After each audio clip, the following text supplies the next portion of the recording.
Todos nós reconhecemos que o desenvolvimento da África, qualquer que seja a definição exata, e eu acho que começaríamos questionando a própria palavra desenvolvimento, confronta-se com sérios problemas. Muitos escritores africanos declaram categoricamente que alguns países da África sofrem de um único problema: a pura e simples falência das elites dirigentes. Aliás, as ideias preconcebidas inspiram algumas elites locais e as agências de financiamento externo da seguinte forma. Primeira forma, a convicção de que os sistemas herdados do colonialismo estavam adaptados às necessidades dos países africanos, o problema sendo apenas como geri-los. A segunda convicção, que parece frequente, é de que era possível desenvolver uma capacidade de gestão de transferência tecnológica e da cooperação técnica. E uma terceira, o predomínio de uma visão simplista do desenvolvimento, pressupondo que todas as sociedades seguem o mesmo padrão de transformação sociocultural e econômica. Eu partilho da ideia de que o passado influencia o presente de diversas maneiras, mas também compartilho da ideia de que o passado não necessariamente é aquilo que está atrás. Muitas vezes o passado é aquilo que está na frente, porque aquilo que está na frente é aquilo que podemos ver, e o futuro é o que está atrás, já que é aquilo que não podemos ver. Eu acho que nós temos aqui vários desafios, né? Para tanto, não podemos nos esquecer de alguns pontos no nosso diálogo, naquilo que é o ponto central da nossa fala, que é o livro Pensar. Eu acho que nós não podemos esquecer que a África já era habitada há mais de 3 milhões de anos. No primeiro século da era cristã, numerosos estados, alguns grandes, outros pequenos, já estavam desenvolvidos, plenamente desenvolvidos no continente africano. As instituições políticas, econômicas e sociais se adaptaram a diferentes épocas e a diferentes necessidades, responderam de maneira bem criativa às ideias trazidas de outros cantos do continente e mesmo também do estrangeiro. Existiam diferenças regionais baseadas na ecologia, né? Na África do Norte, a exploração precoce de metais, a utilização dos camelos e a troca com o interior do mundo mediterrâneo permitiram às civilizações prosperar e a disseminar ideias num quadro regional mais amplo, né? Eu diria aqui que nós teríamos uma infinidade de exemplos, mas nós sabemos, mais uma vez, que, em se tratando da África, tudo que os africanos fizeram é desqualificado, a ponto de termos aquele livro, também antigo, Eram os Deuses Astronautas? Exato, em que eles diziam, eles explicavam todos os eventos ocorridos na África, tudo aquilo que é chamado de cultura material, como tendo sido...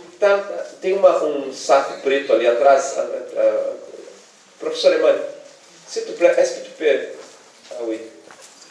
Dentro dele, pode pegar dentro dele, por favor, é um DVD que está dentro. Mas a ideia de desqualificar e de explicar tudo. Vamos pegar como exemplo a estrela Sirius, né? Os Dogon, tão citados na etnologia mundial, têm um conhecimento aprofundado dos astros, um conhecimento aprofundado do céu, mas só depois que um astrólogo francês foi ao Mali e disse, sim, eles conseguem ver, é que alguém disse, sim, eles conseguem ver. Quer dizer, os africanos não conseguem produzir nada, os africanos não conseguem erguer nada, assim como também os afro-brasileiros, né? Nós sofremos de algum tipo de demência, segundo eles, que nos impede de nos colocarmos na condição de homens, né? Eu teria aqui muitas e muitas coisas ainda para dizer, mas eu queria, para que possamos passar para o DVD, desde o início, rapidinho, são 20 minutos só. Eu acho que ele vai falar muito melhor do que a minha capacidade de falar aqui, mas eu acho que nós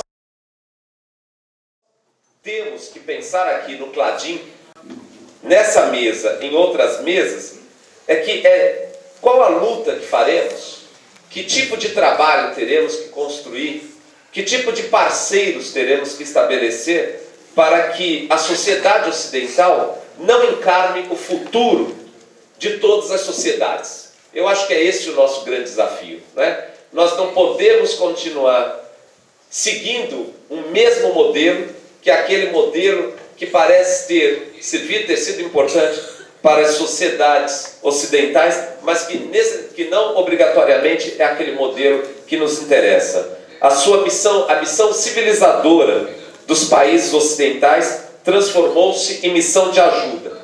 Logo, nesse sentido, sendo os selvagens de ontem os subdesenvolvidos de hoje, os que ontem os civilizaram, hoje subdesenvolvem. A concepção etnocentrista da evolução é a mesma. Por isso é necessário recontar a história. Por isso é esse nosso grande esforço de reconstruir a história, de repensar a história. E aqui eu trouxe para finalizar uma frase do Jean-Marie Gibal, que diz o seguinte: aquele que sabe não pode nada dizer, quanto aquele que fala não sabe lá grande coisa. Então, o que nós temos para conhecer?